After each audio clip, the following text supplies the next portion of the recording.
Bir tane daha ver. Bir tane daha ver. Sana aynen.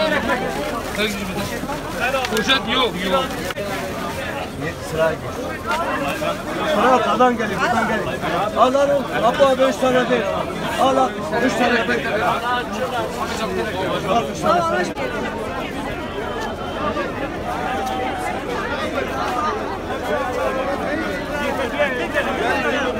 Anadolu Kamu'da çalışan Şehit Gazi Yakınları Dernekleri Genel Başkanı. Biz bugün daha önce düşündüğümüz 1071'de Malazgirt'te, Sarıkamış'ta, Çanakkale'de, Dumlupınar'da, iç güvenlikte, 15 Temmuz'da vatan için, bayrak için toprağa düşmüş şehitlerimiz için bir mevlüt tertipledik ve 2000 kişiye bir yemek vermeyi düşündük.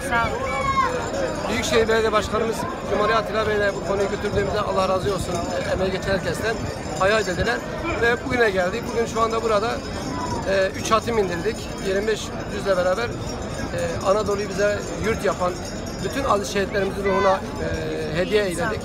İnşallah Rabbül Alemin bunu kabul eder. Biz Diyarbakır'da yaşayan Şehit Gazi Aileleri Dernekleri Federasyonu olarak bugün değil her zaman buna benzer aktiviteler, etkinlikler yapıyoruz. Bizim Diyarbakır'da şu şeyimiz var. Diyarbakır bölgesi terör bölgesi, terör şehri değil. Batıda yaşayan ve sesimiz ulaştığı herkese gelin bu memleketi görün. Bu memleket peygamberler, sahabeler, nebiler şehridir. Emeği geçen herkese biz ayrı ayrı teşekkür ediyoruz. Çok teşekkür ederim. 2000 kişilik yemek verildi. 1000 kişiye aşure dağıtılacak birazdan. Dediğim gibi daha önce düşündüğümüz ve hemen hemen gelenek haline getirdiğimiz hemen hemen her yıl şehitlerimizin ruhuna mevlütler, yemekler veririz. Bu da bunlardan bir tanesiydi. Emeği geçen başta Büyükşehir Belediye Başkanımız ve Kayapınar Belediye Başkanımız da bize aşure gönderdi. Onlara ayrı ayrı teşekkür ediyoruz. Diyarbakır'da yaşayan ve bize bu güzelliği sağlayan şehit ailelerimize ve vatandaşlarımıza da şükranlarımızı, saygılarımızı, hürmetlerimizi sunuyoruz.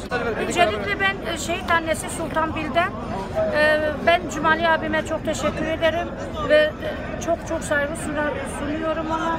Bu etkinliği bize düzenlediği için, 2000 yemek üstlendiği için değil mi?